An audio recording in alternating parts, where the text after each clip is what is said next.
पुढे जाऊया. प्रहारच्या बच्चू कडू यांनी आपलं अन्नत्याग आंदोलन आज तुर्तास स्थगित केलेलं आहे.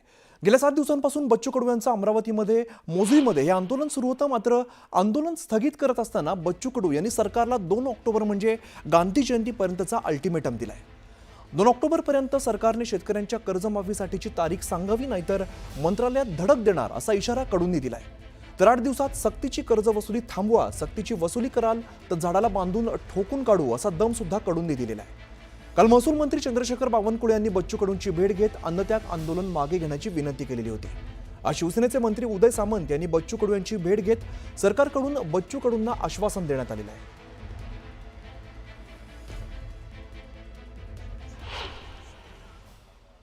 सरकार जरी तारीख सांगत नसेल तरी 2 ऑक्टोबर पर्यंत सरकारनं तारीख सांगाव, नाहीतर 2 ऑक्टोबर मध्ये आम्ही मंत्रालयात घुसून बच्चू कडू आता जेवण खाऊन तयार झाला का मंत्रालयात घुसल्याशिवाय राहणार नाही. मी 16 तारखेपासून पाणी टाकणार होतो आणि पाणी टाकल्याशिवाय सरकार मानत नव्हतं. लक्षात घ्या, बरेच डॉक्टरांनी मला सल्ला दिला का पाणी टाकलं तर पहिलेच तुमच्या लिव्हरचा प्रॉब्लेम होणं सुरू झालेला आहे, उद्या कदाचित भरती व्हावं लागेल.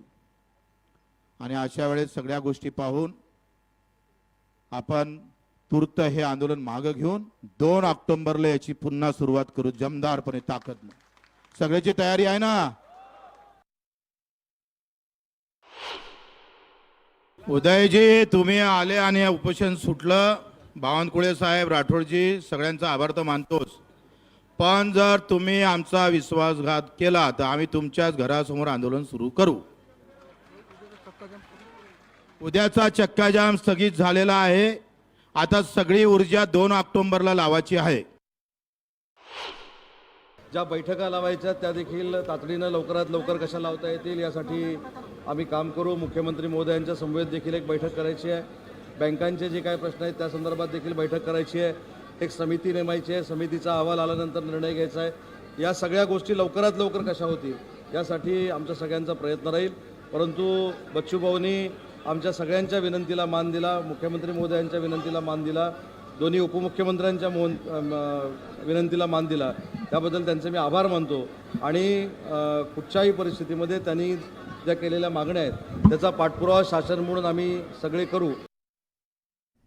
दरम्यान पुण्यामध्ये प्रहारच्या कार्यकर्त्यांनी उपमुख्यमंत्री अजित पवार यांच्या कार्यक्रमामध्ये गोंधळ घातलेला आहे. प्रहारच्या कार्यकर्त्यांनी बच्चू कडू यांना न्याय द्या अशा घोषणा दिल्या आणि यावेळेला काही वेळात तणावाचं वातावरण निर्माण झालेलं होतं. तर अजित पवारांनी प्रहारच्या कार्यकर्त्यांना शांत राहावं असं पवारांनी आवाहन केलं आणि तसंच राज्य सरकार बच्चू कडूंच्या मागण्यांसाठी समिती गठीत करणार आहे. त्या समितीमध्ये बच्चू कडू यांना सुद्धा घेण्यात येईल. ती समिती सरकारला अहवाल देईल आणि त्यानंतर ज्या मागण्या मान्य करणं शक्य असतील त्या मागण्या मान्य केल्या जातील असं अजित पवार यांनी आंदोलकांना सांगितलं.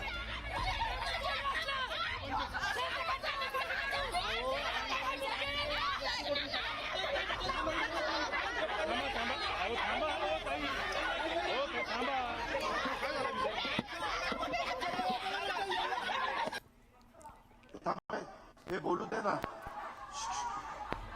हे पोलीस शेतकऱ्यांचा 7-12 कोरा, दिव्यांग विधवांना 6,000 पेन्शन, पेरणी ते कापणी सर्व खर्च सरकारने करावा अशा एकूण 17 मागण्या आहेत. या मागण्यांकरता आम्ही अजितदादाला भेटण्यासाठी आलो होतो. दिव्यांगांच्या व शेतकऱ्यांच्या प्रश्नासंदर्भात हे केलेलं आहे. आता ज्यावेळेस हे सरकार निवडून येणार होतं तर त्यांनी सांगितलं होतं की बाबा शेतकऱ्यांचा आम्ही 7-12 कोरा करणार आहोत व दिव्यांगांसाठी भरपूर त्यांनी योजना सांगितल्या होत्या, पण एकही योजना त्यांनी केलेली नाहीये. आणि दिव्यांगांना अनेक वर्षापासून फक्त 1,500 रुपये पेन्शन दिली जाते.